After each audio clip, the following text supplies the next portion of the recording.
Buenas tardes a todos y bienvenidos al primer webinar organizado por BeAmbassador, como saben, la solución de embajadores de marca española. En primer lugar me presento, yo soy Sara Rodríguez y soy Marketing Manager en BeAmbassador y Blogsterap. Y hoy tengo conmigo a nuestro primer invitado, Mario Mellado. Buenas tardes, Mario. Muy buenas tardes, Sara. Muy buenas tardes a todos. Gracias a todos por acudir a este webinar, un webinar centrado en uno de los temas que más adoro, el Employer Branding. El otro es el People Analytics y ambos son la razón de ser de Turnover. Estoy realmente encantado de estar aquí con todos vosotros, espero que os guste y espero poder contagiaros, aunque sea solo un poquito, mi pasión por este tema.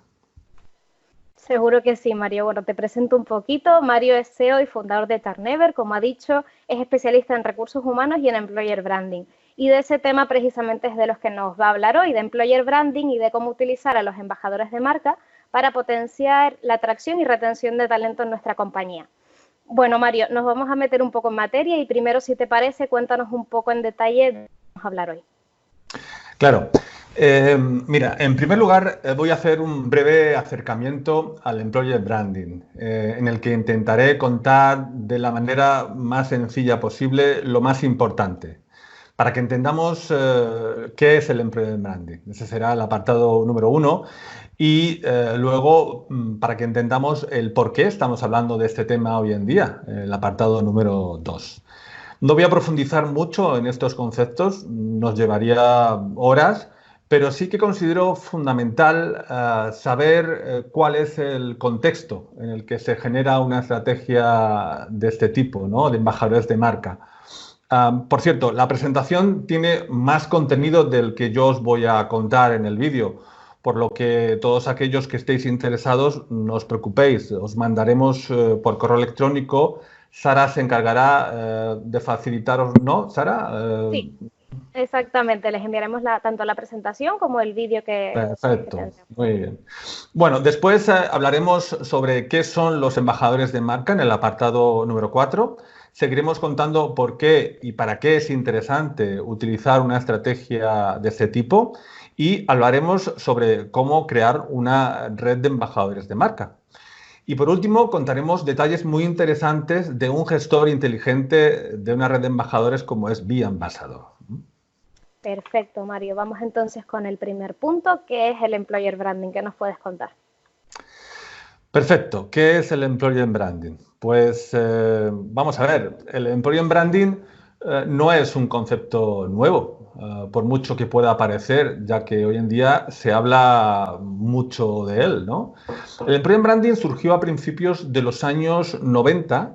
Los primeros que hablaron de él fueron Simon Barrow, presidente de People in Business, y Tim Ambler, decano de la London Business School, y ellos definieron el Employer Branding como un paquete de beneficios funcionales, económicos y psicológicos provistos por el empleo e identificados con la compañía empleadora. Bueno, a mí me gusta otra definición, para mí más fácil de entender, y nosotros entendemos el Employer Branding como un proceso estratégico.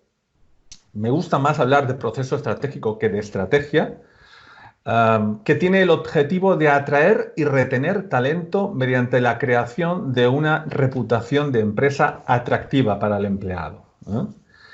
Aquí las disciplinas de marketing asociadas al branding y a la gestión de la marca se ponen al servicio del mundo de la gestión de personas, de los recursos humanos y de la gestión del talento. Todo ello con el objetivo de atraer y retener candidatos con talento. De igual forma que el marketing aplica estas herramientas para atraer y retener clientes y consumidores. Entonces, podríamos pensar, ¿se trata entonces de hacer marketing desde la función de recursos humanos?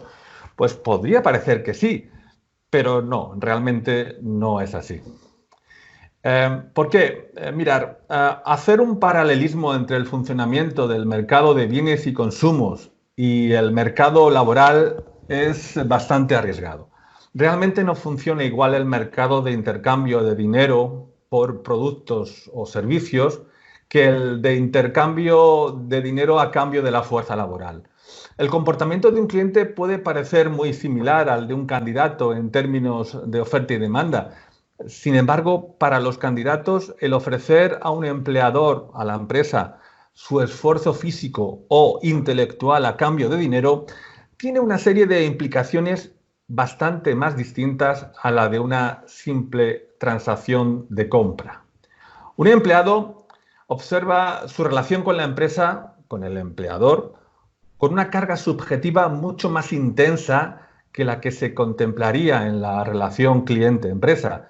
Y la contraprestación nunca se reduce a una simple transacción de dinero. Cuando compramos una lata de tomate, por ejemplo, el vendedor se sentirá completamente satisfecho si nuestro dinero es de curso legal.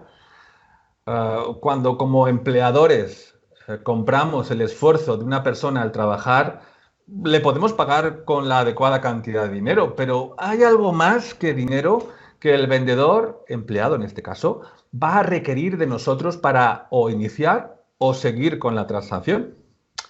Y esta es una realidad que deben asumir todos aquellos que compran fuerza laboral. Y desde Recursos Humanos tenemos la obligación de saber explicar a otras áreas de la empresa. En consecuencia, no podemos aplicar las mismas técnicas de marketing para el mercado laboral sin tener en cuenta otros aspectos que tienen que ver profundamente con la gestión de personas, algo de lo que se ocupa Recursos Humanos. Decía que el Employer Branding es un proceso estratégico que consiste en gestionar la marca del empleador para atraer y retener el talento. Pero, ¿cuál es exactamente nuestra necesidad de atraer talento? Tenemos que hacernos esa pregunta. Porque poner manos a la obra en la tarea de gestionar la marca del empleador implica cambiar cosas. Y en función de qué es lo que queremos cambiar, obtenemos 3 modelos distintos de procesos estratégicos relacionados con el Employer Branding. En primer lugar, tendríamos el modelo superficial, que solo cambiaría nuestra imagen y sería como ir a la peluquería o hacernos una cirugía estética. El segundo, existiría una especie de modelo intermedio en el que, de alguna forma, nos centramos no solamente en la apariencia, sino también en gestionar la experiencia del empleado. Este concepto es importante, luego lo veremos con más detalle. Y por último, existiría un modelo más profundo, que implica un cambio importante en el propio modelo de negocio, porque coloca al empleado en el centro del mismo. Mirad, una organización centrada en el empleado implica un modelo de negocio que pone al empleado en el centro. Para entender esto, pensemos cómo en el siglo XX vivimos el nacimiento del marketing, cómo las compañías entendieron perfectamente que debían de colocar al cliente en el centro del modelo del negocio. Sin embargo, en este siglo empezamos a darnos cuenta de que la mejor estrategia para cumplir la misión de nuestra organización radica en colocar al empleado en el centro del modelo. Como decía Richard Branson, cuida de tus empleados, que ellos cuidarán de tus clientes. Porque todo esto implica un profundo cambio cultural que va desde dentro hacia afuera. Si trabajamos las percepciones de los empleados para mejorarlas significativamente, sin duda obtendremos mejores resultados. Bien. Lo importante es destacar que el Employer Branding se refiere no solo a la imagen proyectada de la empresa, sino que incorpora el resto de aspectos de la experiencia del empleado, a los que solo podemos acceder tocando los procesos y las prácticas de gestión de personas, ya que éstas tienen una gran influencia en las percepciones de los empleados, ya sean existentes o potenciales. En otras palabras, la gestión de la marca empleadora aborda tanto la realidad de la experiencia del empleado como su presentación. Tener esto claro es importante y nos dará acceso al tipo adecuado de talento que una empresa busca para lograr sus objetivos y propiciará la generación del engagement y del compromiso y la retención de los empleados. Bien. Para definir el employer branding también es importante hablar de lo que no es el employer branding. Y efectivamente no es algo que se compra y ya lo tienes. Gestionar la marca del empleador es un proceso que tiene un inicio, pero no tiene un final claro. El mejor ejemplo que puedo dar es el de la archiconocida gestión de calidad, ¿no? La calidad es un concepto utópico. La calidad total es muy difícil de conseguir o de mantener en el tiempo. Es un concepto al cual debe tender nuestra producción. Debemos estar siempre orientados hacia la mejora de la calidad para poder ofrecer un producto o servicio con una aceptable calidad. Pues bien, el employer branding tiene bastantes similitudes con esto. Debemos crear nuestras políticas de atracción y retención de talento y trabajar sobre ellas a lo largo del tiempo y de forma constante. Y teniendo en cuenta que debemos propiciar una mejora continua de la marca. Bien, employer branding no es tratar de forma diferente a los empleados, ¿no? Evidentemente no podemos poner entre algodones a los empleados más valiosos y de alguna manera menospreciar los que te resulta más fácil de encontrar en el mercado laboral. Resulta que la reputación del empleador se construye con las percepciones de todos tus empleados, los cuales incluso saben pensar y valoran la equidad interna de tus políticas. Por otro lado, el employer branding no es exclusivamente tener una career page alucinante o crear un entorno visualmente agradable al empleado o mejorar la visibilidad en redes sociales. Y no quiero decir que todos estos aspectos no sean importantes, porque lo son. Pero el employer branding es mucho más que todo eso. Me temo que actualmente bastantes políticas de atracción se centran exclusivamente en este tipo de proyectos. Sin embargo, enamorar al empleado implica hacer más cosas que acudir al salón de belleza o que hacer un vídeo de tus oficinas y subirlas a YouTube o, por supuesto, que poner un futbolín en el comedor de empresa. Y por último, employer branding no consiste en prometer que vas a hacer cosas para luego no hacerlas. Y aquí permitirme que os lance una opinión un poquito más personal, ¿no? A veces yo creo que nos centramos en dar una imagen moderna y sofisticada de la empresa a través de nuestra página web, que está bien. Nos gastamos bastante dinero en mobiliario, en diseño, lugares espaciosos, con vivos colores. Creamos espacios con supuestas mágicas propiedades para la generación de ideas, para la innovación, creyendo que este tipo de cosas atraerá a empleados con talento. Pero me temo que el empleado con talento es un poco más listo que todo eso.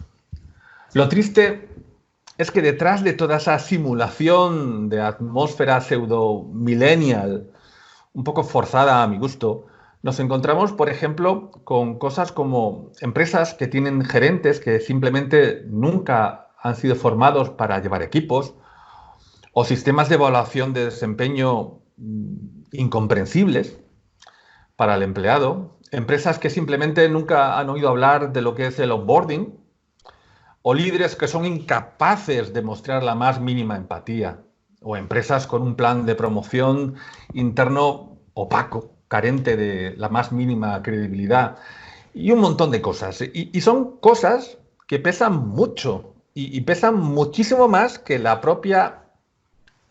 propio aspecto estético en la experiencia del empleado, ¿no?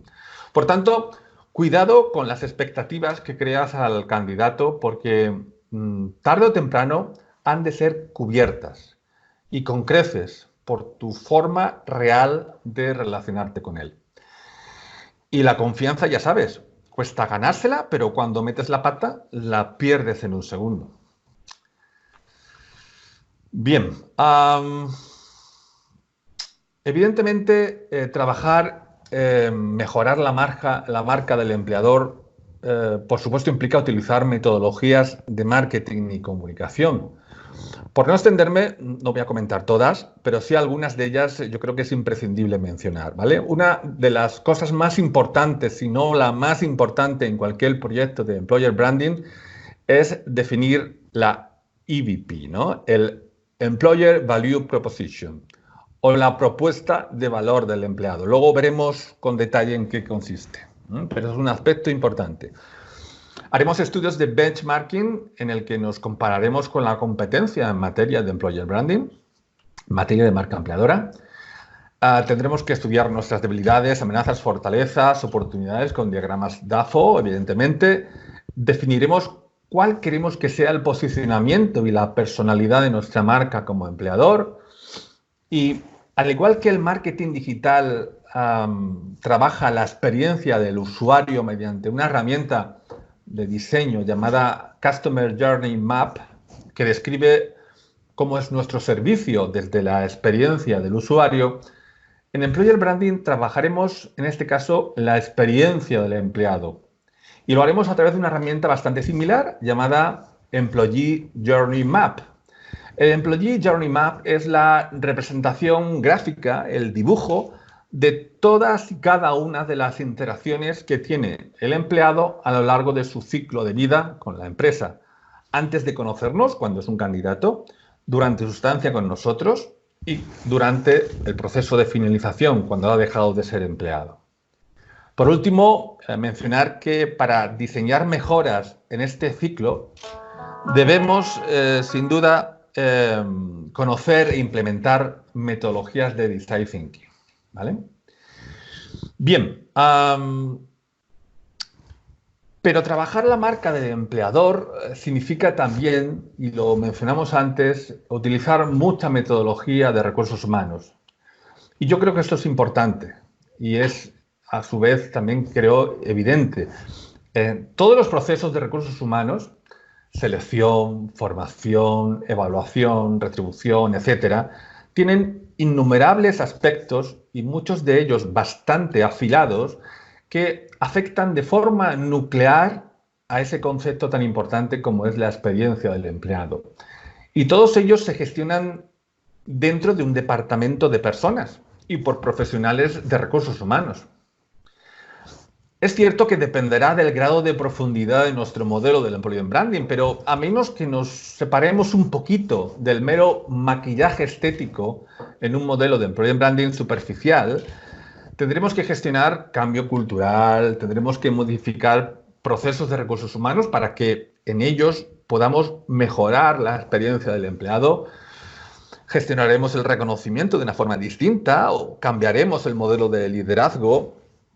O bien modificaremos sistemas de gestión, dirección por objetivos, evaluación de desempeño, por supuesto, carreras profesionales que tienen una gran importancia en la vida del empleado, ¿no? Desarrollemos competencias o gestionaremos nuestra política de engagement, por supuesto, relaciones laborales, etcétera. Hay un montón de aspectos que son importantes a tocar y a tener en cuenta. Bien.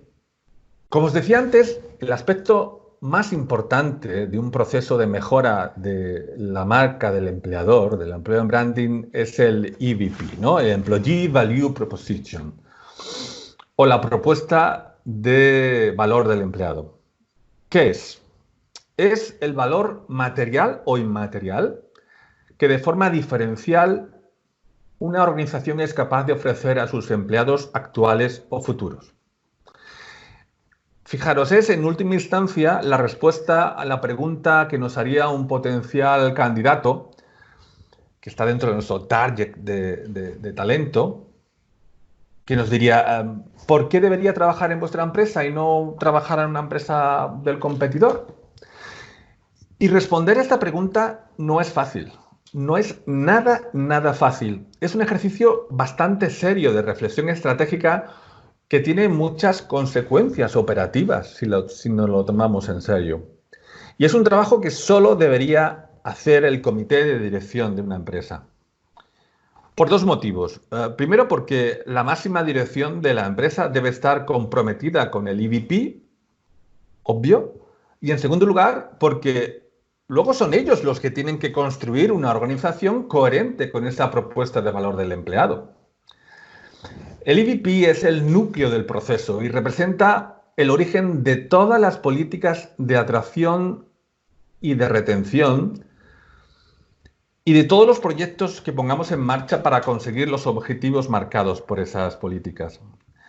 Incluso yo diría que el EVP es el cuello de botella del proceso. De hecho, las garantías de éxito o fracaso de un proyecto de Employer Branding dependerá de que el EVP se defina seriamente y con la involucración real de la alta dirección de la empresa. Bien, rápidamente contaros cómo es un proyecto de implementación de mejora del Employer Branding en una empresa. Contaros un poquito cómo lo hacemos nosotros, ¿no? En Turnever entendemos el proceso de mejora del Employer Branding como un proceso de mejora continua.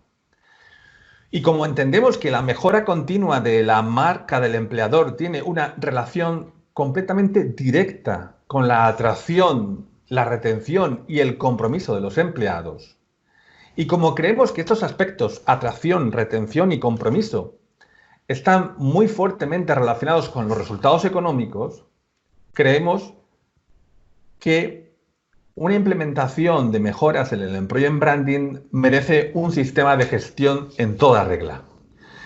Tenemos bastante background en gestión de calidad, en gestión de recursos humanos, en marketing digital, y por ello hemos diseñado un servicio específico para implementar un proceso estratégico de Employer Branding que hemos denominado Proyecto Turnever. El Proyecto Turnever es un sistema de gestión que define las bases metodológicas para el desarrollo de una estrategia de Employer Branding completa. Está diseñado para proporcionar una mejora continua en nuestra capacidad de atraer talento, de evitar su huida hacia otras empresas competidoras y generar compromiso. Como puedes ver en la presentación, el núcleo central siempre es el EVP. En este caso está complementado con el diseño de un ciclo de vida del empleado en la parte superior y un mapa de talento de la organización.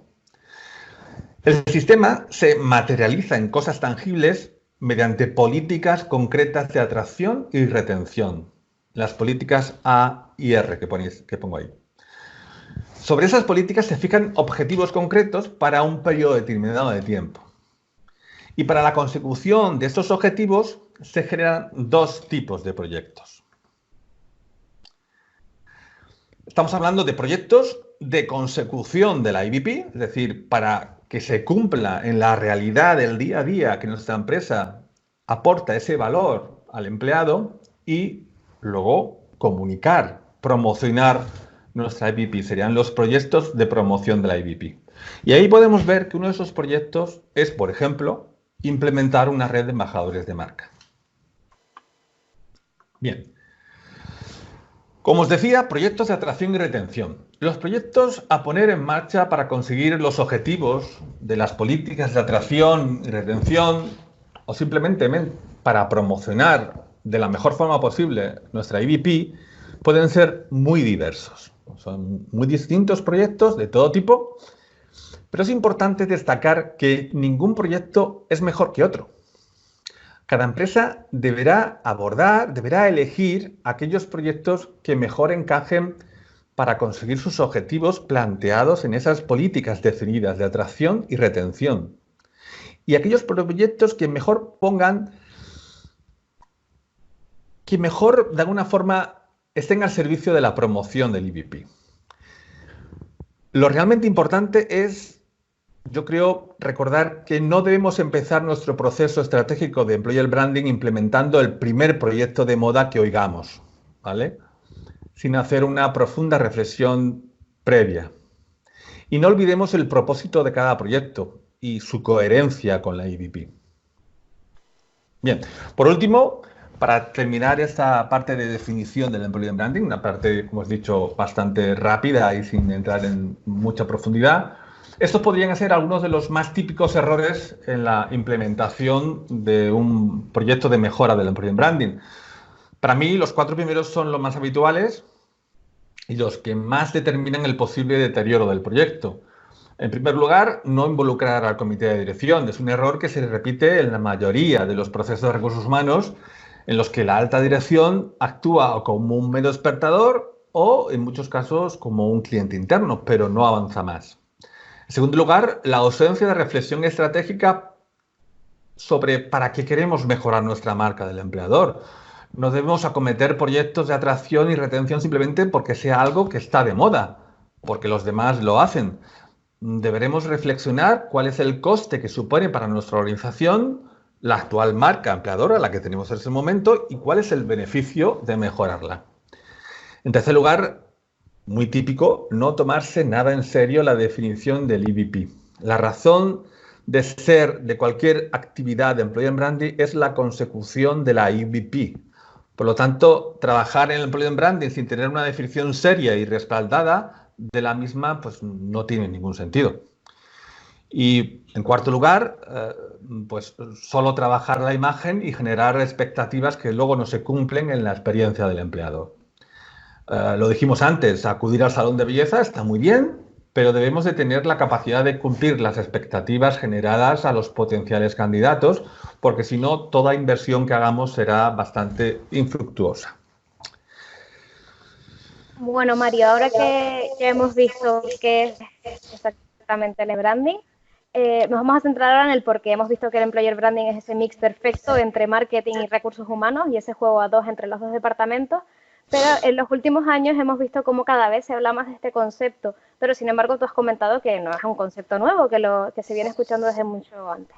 Entonces, si te parece, te voy a lanzar una serie de preguntas que estoy segura de que me vas a contestar a lo largo de este punto, ¿vale? La primera de ellas sería el por qué las empresas ahora empiezan a interesarse por el employer branding, si tal vez sea una cuestión de moda. La segunda, si no te parece que tiene sentido común que mejorar la marca como empleador es algo bueno para todos, tanto para la empresa como para los empleados actuales y futuros. Y por último, ¿qué ha cambiado en los últimos años para que hoy tú y yo estemos aquí sentados hablando de qué es exactamente el employer branding? Vale. Te lo dejo a ti. Muy bien, casi nos podemos preguntar qué no ha cambiado, ¿no?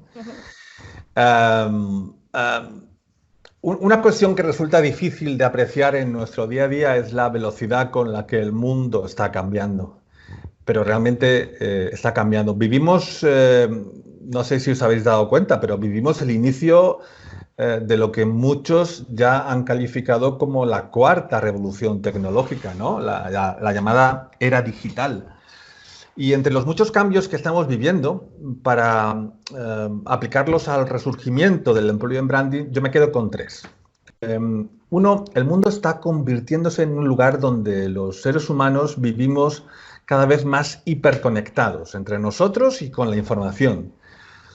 En segundo lugar, vivimos un tremendo auge de la tecnología, sin precedentes en la historia de la humanidad. Y por último, vivimos un paradigma generacional. Fíjate, el hecho de que la tecnología crece de forma acelerada yo creo que es evidente para todos. Solo tenemos que echar la vista hacia atrás un poco, 15 años no más, y cómo eran los teléfonos móviles entonces, o qué utilidad tenían, ¿no? Y qué utilidad tienen ahora, o quién tenía un teléfono móvil, ¿no?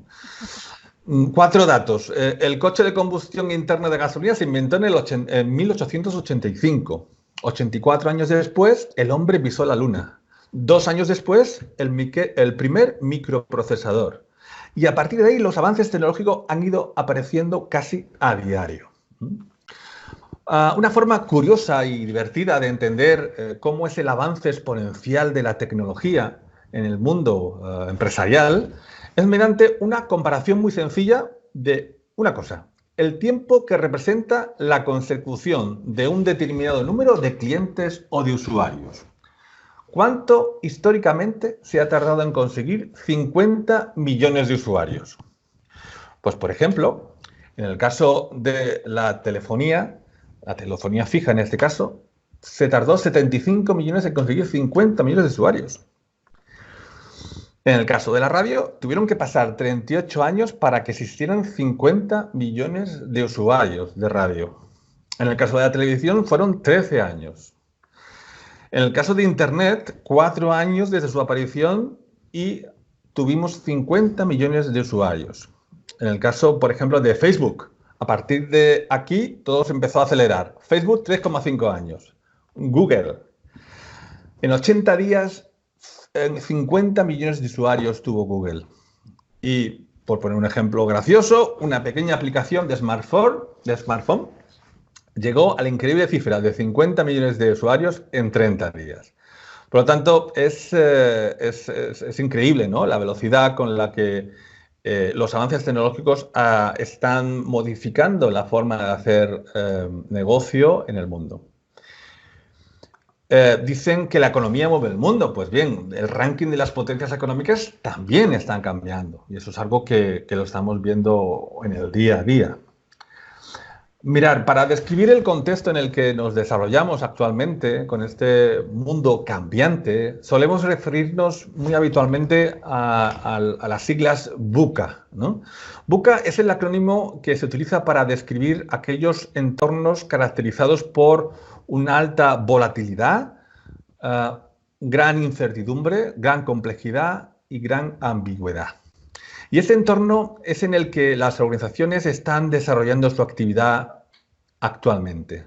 Es el complejo escenario en el que las empresas tienen que tomar decisiones para competir y para sobrevivir.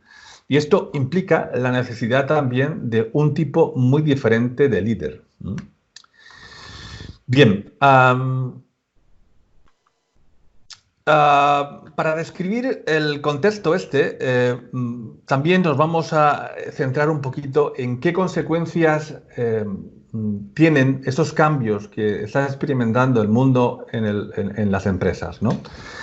Y aquí podemos ver que una de las consecuencias es que las organizaciones y su estructura está cambiando. La tendencia es que las empresas tengan estructuras organizativas cada vez más planas, con pocos niveles de intervención entre gestión, entre personal y entre directivos. Quizá por muchos motivos, porque nuestros sistemas de gestión permiten que cada vez se pueda supervisar mayor número de empleados que hace otras décadas, o porque la automatización está de alguna forma apareciendo en ciertas ocupaciones, pero la realidad es que cada vez las estructuras son más planas, ¿no? La confianza de los líderes se precipita, la competencia ya no es directa, cada vez más empresas o negocios intervienen en el mismo mercado que nosotros y buscan satisfacer las necesidades de nuestros clientes con productos sustitutivos o de forma diferente. La tecnología transforma el negocio, es algo evidente. Nuevos y lucrativos modelos de negocio basados en la red, como Amazon, Netflix, automatización de procesos, inteligencia artificial, la industria 4.0. Las compañías quieren más por menos. Bueno, esto podríamos decir que siempre ha ocurrido así, pero las empresas hoy en día, en su afán de competir y reducir costes, realizan una externalización masiva de procesos que no son el core de su negocio. Y por último, y en esto nos vamos a centrar, la fuerza de trabajo está cambiando radicalmente. ¿Por qué? Porque estamos viviendo un nuevo paradigma generacional. Nosotros pertenecemos al primer grupo de seres humanos cuya generación ha podido observar en el transcurso de sus vidas un mundo cambiando drásticamente. Entre la infancia de la señora de la izquierda y la niña de la derecha han pasado muchas cosas. Todo lo que nos rodea cambia y sigue cambiando. Cambia nuestra forma de acceder a la información y cambia nuestra forma de relacionarnos los unos con los otros. En los siglos anteriores los cambios también ocurrían, pero ocurrían en el transcurso de varias generaciones. Sin embargo, ahora, en el corto lapso de una generación, el mundo sufre cambios increíbles. Y esto tiene bastante influencia e importancia si pensamos en el efecto que esto tiene en la personalidad de las generaciones futuras. Antes, los padres, los profesores, la sociedad, sí estaba preparada para explicar el mundo a las futuras generaciones, porque el mundo no sufría cambios dramáticos o drásticos. Ahora difícilmente podemos preparar a nuestros hijos para un futuro absolutamente incierto para nosotros. por lo que las futuras generaciones necesitarán aprender por ellos mismos cómo vivir en el transcurso de sus vidas. Las personas que ahora nacen y se forman reciben un conjunto de estímulos que marcan algunos aspectos de su carácter y que los predisponen a actuar de una forma distinta a cómo actúan las generaciones anteriores. Un ejemplo, por ejemplo, lo tenemos en la siguiente representación. Veamos que estas distintas personalidades se manifiestan de distinta forma en las generaciones cuando las comparamos con su idea de carrera profesional. Por ejemplo, los baby boomers, los nacidos entre 1945 y 1964, creían que sus carreras profesionales debían estar definidas por la empresa. Es una aceptación por parte de ellos, ¿no? La generación X, los nacidos entre 1965 y 1981, pues ahí crecimos creyendo que debíamos ser fieles a nuestra profesión más que a nuestro empleador. La generación Y, los millennials, Sara es un magnífico ejemplo de ello, ¿verdad, Sara? Sí, sí, sí, ahí estoy. Los nacidos entre el 82 y el 94 empiezan a manifestar claramente que son una generación que les gusta trabajar con organizaciones, pero no para organizaciones. Se sienten empoderados y con capacidad para mirar de tú a las empresas y trabajar con ellas, pero no depender de ellas, ¿no? Y la generación Z, o los nativos digitales, o los centennials, como queráis llamarlos, los nacidos entre el 95 y el 2019, para esta generación donde lo inmediato prevalece aquello que no lo es y que poseen un absoluto dominio de las nuevas tecnologías, para ellos se espera que tendrán que cultivar la habilidad para la multitarea y para un aprendizaje rápido y continuo de muchas y variadas disciplinas tecnológicas. Por lo que, por tanto, vemos que el mercado laboral también está cambiando de forma acelerada. Aparecen rápido nuevas profesiones que son imprescindibles para los nuevos modelos de negocio surgidos de la innovación y de los avances tecnológicos maduros, y otras profesiones nacidas de negocios con tecnologías caducas o sustituidas van desapareciendo lentamente. En ese sentido, resulta hasta divertido observar cómo todos los años existen terroríficas predicciones sobre el número de puestos de trabajo que destruirá la automatización o la robótica o la inteligencia artificial. Más allá de lo alarmistas que estas predicciones pudieran parecer, lo cierto es que la tendencia de relevo de tipos de empleo es imparable.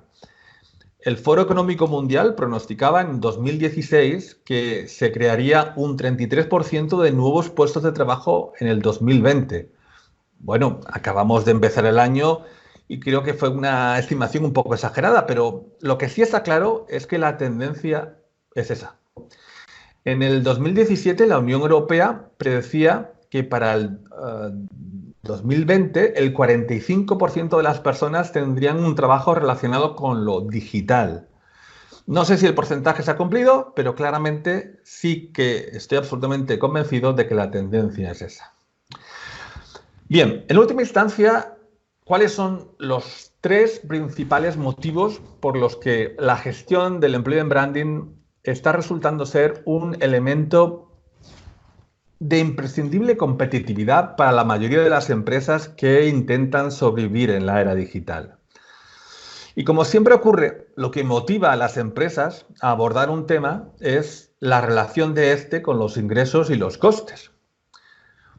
Pues bien, el primer punto serían: los ingresos se ven amenazados cuando existe dificultad para ejecutar las operaciones al existir déficit de profesionales con la capacidad adecuada en una determinada disciplina tecnológica. El segundo sería, bueno, mirad, en recursos humanos siempre hemos sabido que los comportamientos de compromiso, el engagement, estaba relacionado con un mejor rendimiento y, por tanto, con mayores ingresos. Pero, sin embargo, nunca habíamos tenido los informes económicos necesarios para vender esta idea en un comité de dirección.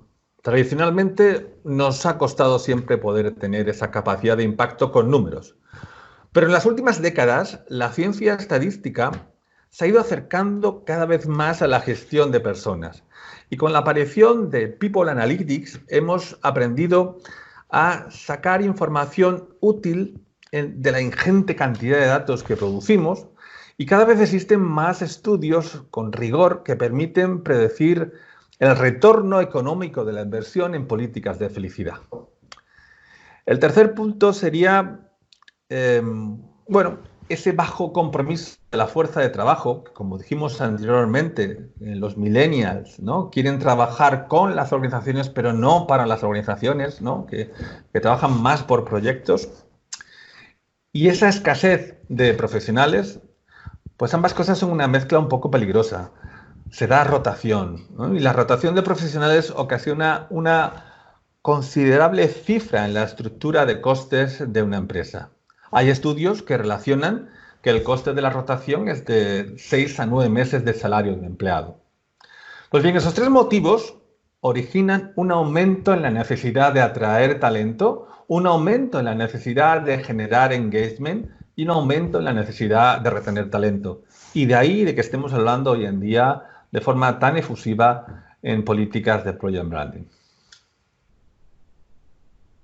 Bien. A continuación, lo que quiero es dejaros una pregunta abierta para vuestra reflexión profesional. ¿Estaríamos hablando de employer branding si no tuviéramos un mercado laboral deficitario en algunos perfiles? ¿Existirá alguna otra razón de peso para gestionar una mejora del employer branding? Yo os invito a que, si queréis, me enviéis por correo electrónico a la dirección mario.mellado@gmail.com. Lo tenéis en la presentación que os mandaremos. Vuestra opinión al respecto de este tema. Estaré encantado de debatirlo con vosotros. Bien. Bueno, Mario, yo creo que a mí me has respondido a todas las dudas que te planteaba al principio. Y ahora que ya tenemos todos claro el porqué de esta tendencia ahora mismo del employer branding, vamos a hablar de esa pieza clave de la que todos hemos oído hablar últimamente, y es los embajadores de marca. Cuéntanos, ¿qué son exactamente esos embajadores de marca? Bien, vamos a entrar ya en materia sobre embajadores de marca. Una vez que hemos explicado el contexto, los embajadores de marca son personas que promocionan el valor de una marca con el objetivo de provocar impresiones positivas sobre ella en otras personas. En el contexto del employer branding, cuando hablamos de valor, nos referimos al Employee Value Proposition, nuestro AVP, del que hemos hablado antes. Cuando hablamos de marca, nos referimos a marca del empleador, y cuando hablamos de esas otras personas a las que pretendemos causar una impresión positiva, estamos hablando de los empleados actuales o potenciales. Bien, este concepto ya existía en el marketing convencional con el nombre de Employee Advocacy, pero tradicionalmente el foco ha estado sobre todo en la promoción de la marca con el objetivo de mejorar las ventas. Ahora nos referiremos a poner el foco en el empleado. Es por lo que cuando me refiera a Employee Ambassador, a embajadores de marca, me referiré exclusivamente a la promoción de nuestra marca como empleador. Sin embargo, está claro que las sinergias de ambas funciones puede estar muy presente en una misma red de embajadores. Pero para tener éxito en cada una de estas estrategias hay que tener claro que los objetivos son muy diferentes. ¿Quién puede ser un embajador de marca, ¿no?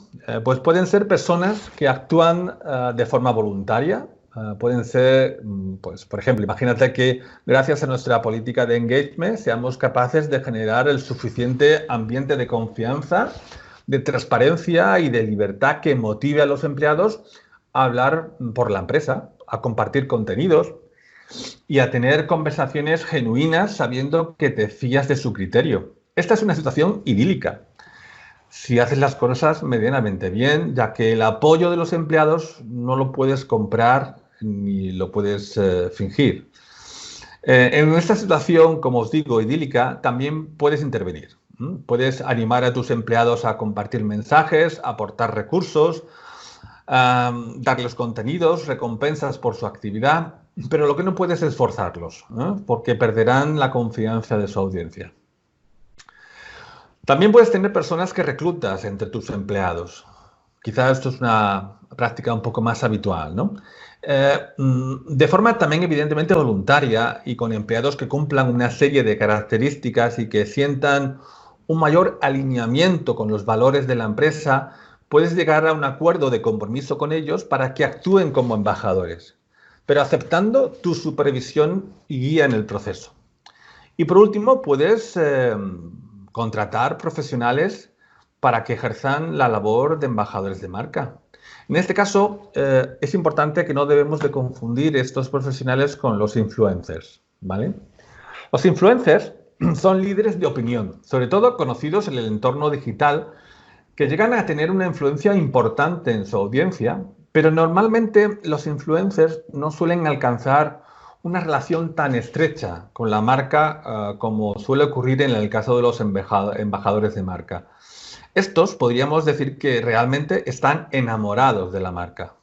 Por tanto, los embajadores presentan una mayor credibilidad, son mejores prescriptores porque van a hacer su función desde la sinceridad de que están recomendando algo que realmente les gusta.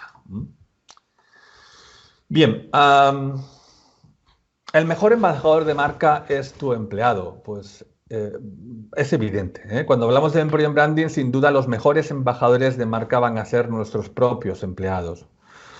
Para no salirnos del contexto del Employer Branding, recordemos cuál es el origen de la necesidad de crear una red de embajadores, ¿no? Si pudiéramos resumir y quizás simplificar al extremo en 3 partes lo que significa mejorar nuestra marca como empleador, diríamos que se trata de, 1, definir de forma concienzuda y realista cuál es nuestra EVP.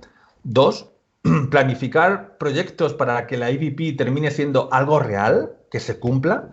Y 3, implementar proyectos que permitan la máxima promoción de nuestra EVP. Pues bien, uno de esos proyectos para la promoción del mensaje que contiene la EVP es crear una red de embajadores de marca. Pero, ¿cuál de tus empleados deberías reclutar para que sea un embajador de marca? Existe una serie de atributos que debemos de conocer antes de poner en funcionamiento nuestra red y antes de proponer a alguien una función de este tipo. Por supuesto, tiene que haber una empatía con la marca. Debe ser persona que se identifique con la empresa, con sus valores y que tenga alineamiento con el mensaje que va a transmitir. Debe ser una persona con reputación, tanto fuera como dentro de Internet. Debe ser una persona que tenga unas buenas relaciones personales, una persona amigable, proactiva, podríamos decir una persona extrovertida. Importante, debe dedicar tiempo a su rol de embajador. Y aquí nos encontramos con una de las principales dificultades de la red.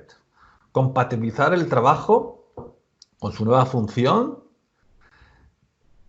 y el trabajo habitual que hace el empleado. Daros cuenta que no dejan de ser trabajadores y muchas veces muy buenos trabajadores en la mayoría de los casos. Y esto puede ser estresante y a veces incluso frustrante. Por ello, resulta interesante emplear soluciones tecnológicas que agilicen, que automaticen muchas tareas y faciliten al máximo las labores del embajador. Be-Ambassador, hablaremos luego en detalle sobre esta solución, es una magnífica forma de automatizar procesos y reducir el tiempo de intervención del embajador. Otro aspecto, pues debe ser un buen conocedor de la empresa y debe ser un buen comunicador. En cierta medida, lo que necesitamos es buscar personas con capacidad de influencia. Estamos, de alguna forma, buscando lo que llamamos en recursos humanos los líderes informales de la organización. Y cuando hablamos de líderes informales, algo tiene que decir, y creo que mucho, el estudio de redes colaborativas. Y es lo que vamos a ver a continuación. Todos estamos acostumbrados a pensar que la estructura relacional de una empresa es el organigrama. Lo tenéis ahí, ¿no? Con caritas, sonrientes. Sonrientes en la parte de arriba y menos sonrientes en la parte de abajo, ¿no? Sin embargo, el organigrama solo es un vano intento de intentar dirigir las relaciones entre las personas, ¿eh?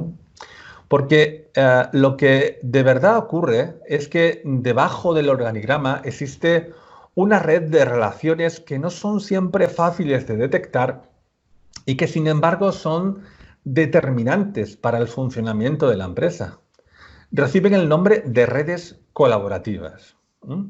Esto ocurre en todas las empresas, ocurre en todos los grupos humanos. Son conexiones espontáneas que son importantes, que generan un repositorio de conocimiento importante. Muchos procesos vitales para la organización ocurren a través de este tipo de redes.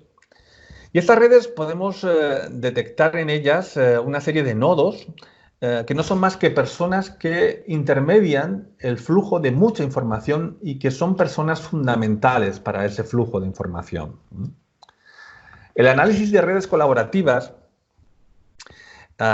está mediado por técnicas de People Analytics que consisten en aplicar algoritmos estadísticos a una serie de datos que delatan este tipo de interacciones. Es un proceso laborioso, pero que se torna sencillo si utilizamos soluciones informáticas creadas ad hoc para este tipo de análisis. Yo trabajo habitualmente con una solución llamada ONA y os aseguro que da unos resultados impresionantes y muy útiles para procesos de gestión del cambio. Porque,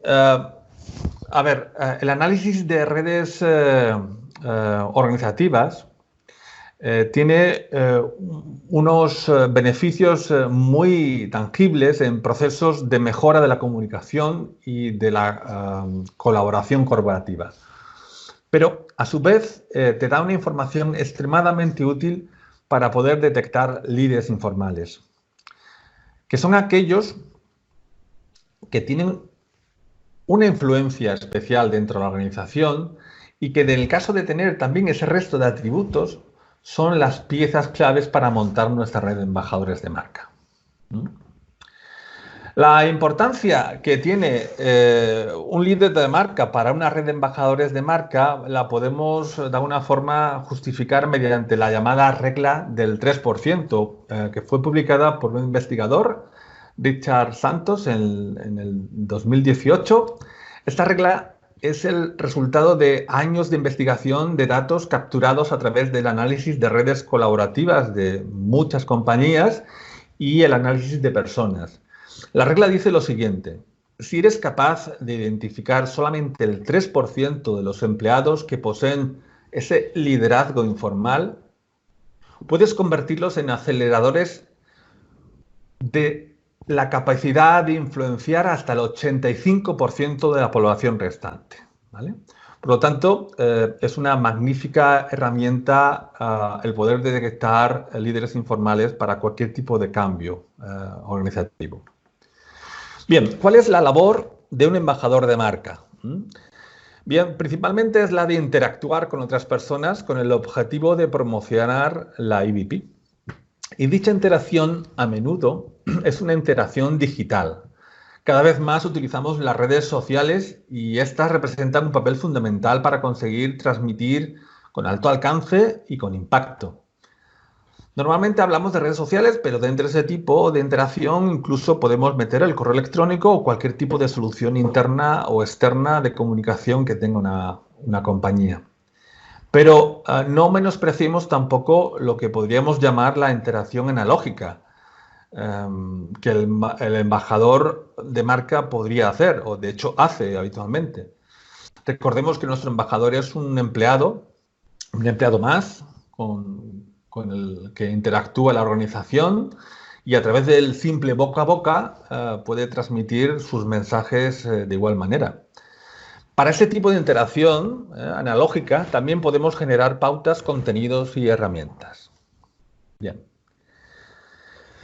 Para ser más específicos, estas son algunas de las cosas que debería preocuparse un embajador de marca en redes sociales. Un embajador debe emitir mensajes que transmiten la EVP, debe tener claro cuál es su target de audiencia, debe tener unas nociones básicas de marketing digital, mantener su presencia online, hacer crecer la red, mantener el compromiso de su red, mantenerse informado de la organización y proporcionar una visión innovadora, ¿no? Asimismo, el embajador deberá tener la capacidad de demostrar personalidad, profesionalidad, credibilidad, coherencia, transmitir mensajes con pasión, con originalidad y, ¿por qué no?, con sentido del humor.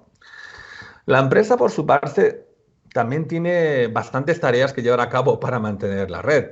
En primer lugar, tiene que priorizar el canal apropiado. No todas las redes sociales tienen la misma utilidad e importancia a la hora de transmitir tu EVP.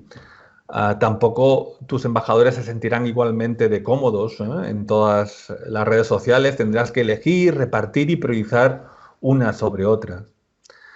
La empresa debe de crear y curar contenidos para los embajadores. Esta parte es importante porque si queremos dirigir la interacción deberemos de promocionar la EVP a través de una serie de mensajes que demos a nuestros embajadores.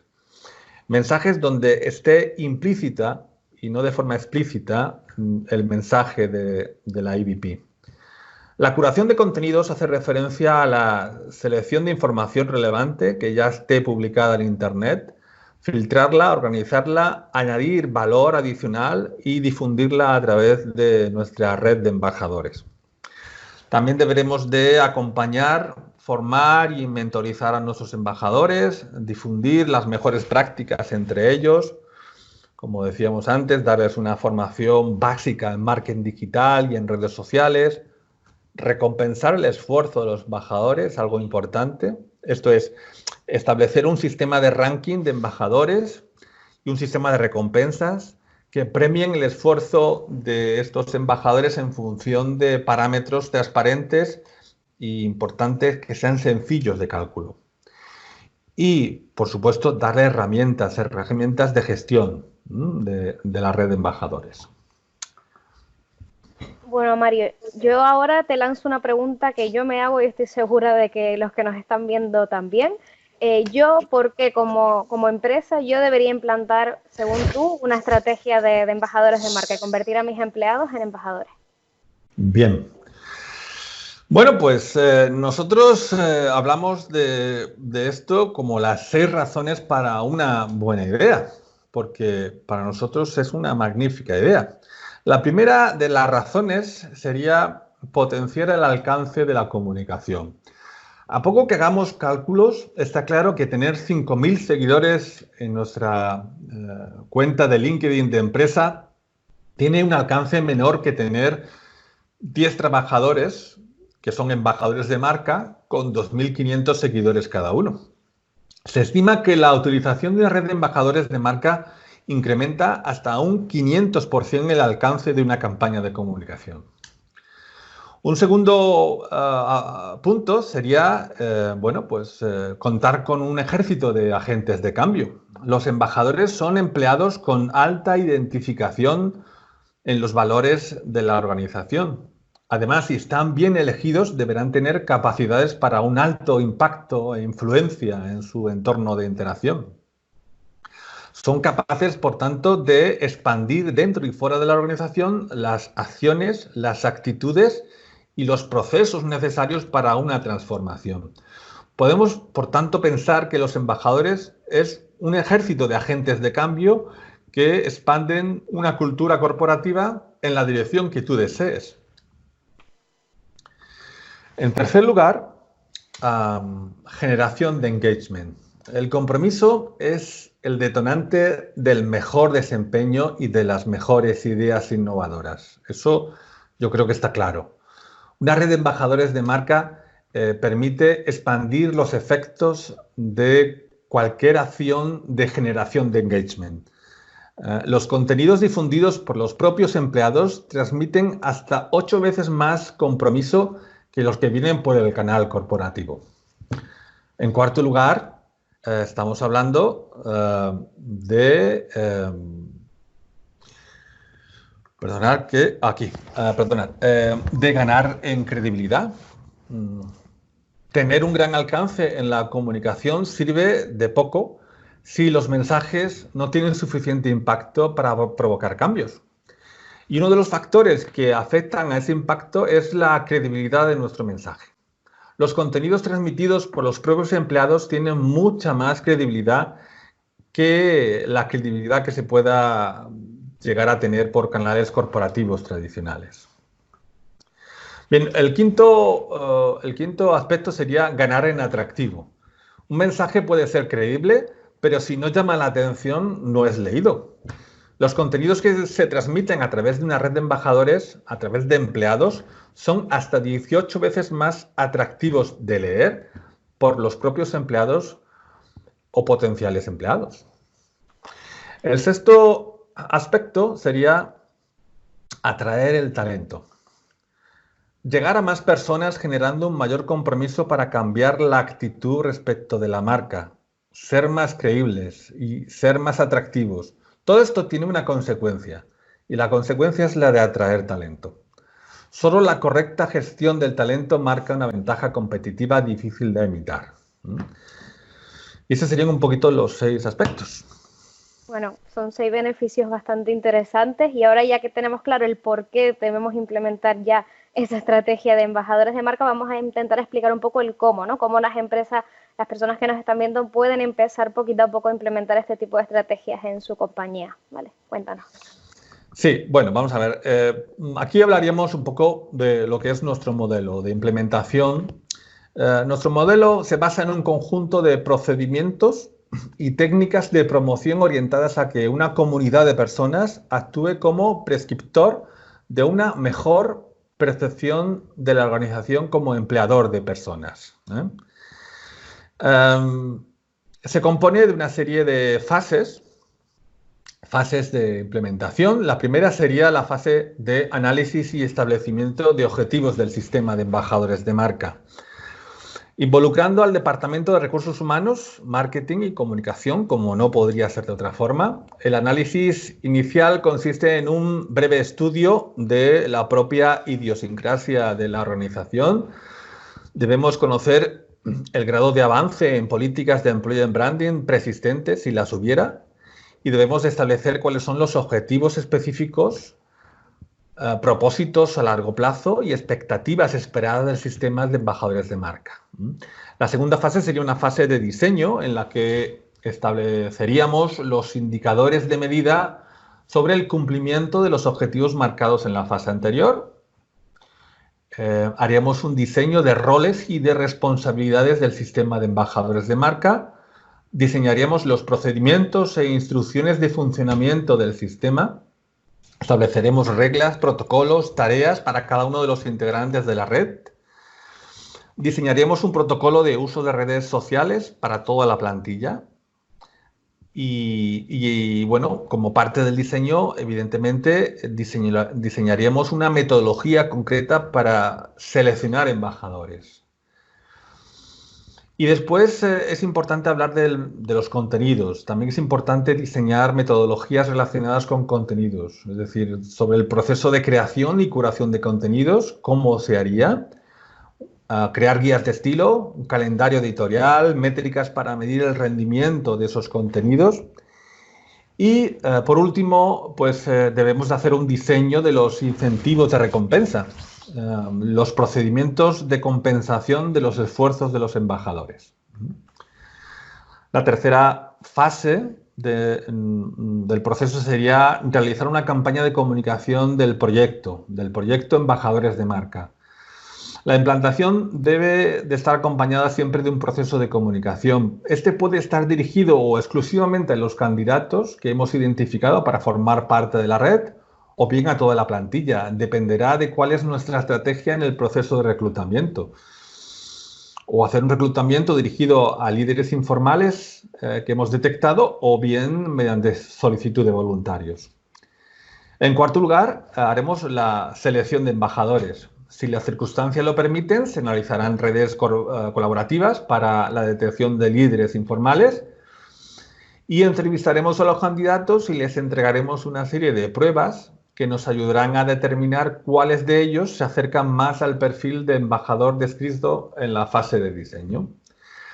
En quinto lugar, formaremos a los embajadores. En realidad es una formación continua, pero en esta fase hacemos un hincapié concreto en nociones básicas de Employer Branding, en procedimientos propios del sistema de red de embajadores, así como explicaremos cuál es el sistema de recompensas, les comunicaremos los objetivos y la misión que tienen que hacer, que fundamentalmente está relacionada con la comunicación del EDP.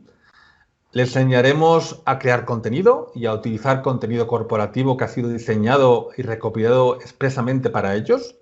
Les formaremos en conceptos básicos de marketing digital, de redes sociales, de marca personal.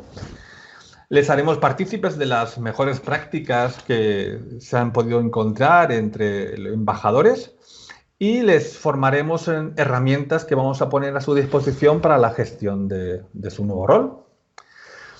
Después existen dos fases más que tienen que ver con el mantenimiento del sistema y con el análisis de los indicadores de gestión. Ambas fases están relacionadas con el aprendizaje para proporcionar una mejora continua del sistema de embajadores de marca. Ese sería un poco el sistema de embajadores de marca. Bueno, Mario, por último, ya como hemos visto a lo largo de tu presentación, una de las claves para implementar este tipo de estrategias es contar detrás con una herramienta especializada. Y por ese motivo nacemos nosotros, nace Be Ambassador. Tú, que ahora mismo eres embajador de nuestra marca, cuéntanos un poco en qué consiste nuestra herramienta y cómo funciona. Perfecto. A ver, Be Ambassador es una aplicación de tipo SaaS, software como servicio, que se utiliza para la gestión inteligente de una red de embajadores de redes sociales. Para su uso, que es un uso muy sencillo, ni los administradores ni los embajadores requieren descargar ni instalar nada en el ordenador local, solo necesitamos disponer de un navegador y una conexión a Internet. Tenemos también aplicaciones móviles para poder gestionar cualquier tipo de interacción con la plataforma. Be Ambassador, lo bueno que tiene es que simplifica muchísimo, enormemente, la labor del embajador de marca. Y esto, como os decía antes, como habíamos hablado antes, es muy importante. Y porque es uno de los principales cuellos de botella en un proceso de red de embajadores, ¿no? El compatibilizar el trabajo diario con las actividades de los embajadores, ¿no? Y porque la herramienta reduce la inversión de tiempo empleado en la difusión de contenidos por varios motivos, ¿no? Porque aporta al embajador un repositorio de contenidos para que en cualquier momento, en la calle, cuando sale, desde el móvil, desde su casa, pueda elegir libremente el contenido que le parece interesante para su red social y difundirlo. Es la verdad que tremendamente cómodo y ágil.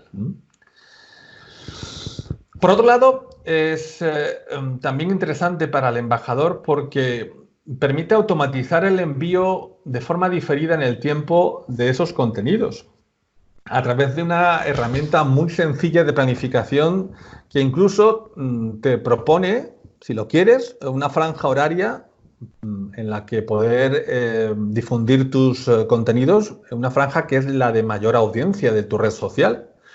Aquí el embajador elige, podrá autorizar o no al sistema para difundir automáticamente los contenidos en función de sus preferencias o en función de lo que él quiera. Además, el embajador tiene acceso en todo momento a su bandeja de salida y podrá editar los mensajes, personalizar a su gusto la comunicación, porque el mensaje sale como propio, ¿no? El administrador podrá detectar las mejores horas para publicar en cada perfil, en LinkedIn, en Twitter, en donde quiera. Puede elegir la hora concreta de la difusión y podrá emitir sus mensajes en el momento que el embajador establezca. El repositorio de contenidos es el lugar donde el embajador tiene, como decía, a su disposición todo tipo de contenidos, ¿no? Y que el administrador de la aplicación pone a su disposición con el objeto de que pueda hacer su función. El contenido aparece segmentado, es decir, el administrador de la red puede segmentar el contenido de manera que solo accedan a él aquellos embajadores a los que realmente le interesa esa tipología de contenidos, ¿no? Los mensajes están personalizados, el administrador solamente propone una serie de mensajes adjuntos al contenido, pero los embajadores pueden editar esos mensajes, cambiarlos a su gusto antes de enviarlos a sus redes sociales. Las campañas evidentemente están programadas. Si el embajador determina que aún es pronto para sacar esa publicación, pues podrá establecer cuando él quiera el momento en el que llegará el contenido a los embajadores mediante un sencillo sistema de planificación de envíos, ¿eh? Desde el punto de vista del administrador de la red, la organización puede gestionar la red de una forma totalmente flexible, ¿eh? El administrador podrá organizar y segmentar a los embajadores por distintos tipologías de embajadores o categorías en función de que pertenezcan a un departamento o en función de una zona geográfica y así de esa forma poder controlar cómo funciona cada equipo y cómo cada equipo interactúa con las redes sociales. El administrador establece distintos permisos o privilegios a los embajadores en función de los intereses del administrador, ¿no? También podrá monitorizar la red y medir su rendimiento, es decir, puede estar al tanto en todo momento de la actividad de la red de embajadores y de cómo ésta funciona y cómo la estrategia se está cumpliendo. En cuanto a la curación de contenidos, recordemos que la curación de contenidos hace referencia a la selección de información relevante que ya está publicada en Internet, filtrarla, organizarla, añadir un poquito de valor y difundirla entre nuestra red de embajadores para que la puedan utilizar. Bueno, pues para ello Be-Ambassador dispone de una biblioteca de contenidos donde el administrador podrá añadir aquellas fuentes interesantes de contenidos, curar el contenido, valga la redundancia, hacia el repositorio con solo un clic. También podrá determinar una categoría para cada fuente de contenidos y así resulta mucho más sencillo compartir cada uno de esos contenidos con un departamento o con una tipología de embajador. Y también posibilita que los contenidos estén actualizados en todo momento, ¿eh? Cada vez que un nuevo contenido aparece, el administrador puede compartirlo con sus embajadores aplicando un clic y sin salir de la plataforma. En el apartado de rendimiento, la plataforma permite monitorizar la actividad de los embajadores y qué respuesta se obtiene con sus publicaciones. De esta manera se puede analizar qué contenidos son los más interesantes y cuáles proporcionan un mayor alcance. En el caso de que estés utilizando tu red de embajadores también para promocionar productos y servicios de la empresa, algo que es muy interesante hacer también, la plataforma te permite seguir el rastro de los leads generados por los embajadores e identifica quién es el responsable de cada nueva venta en el caso de que se produzca.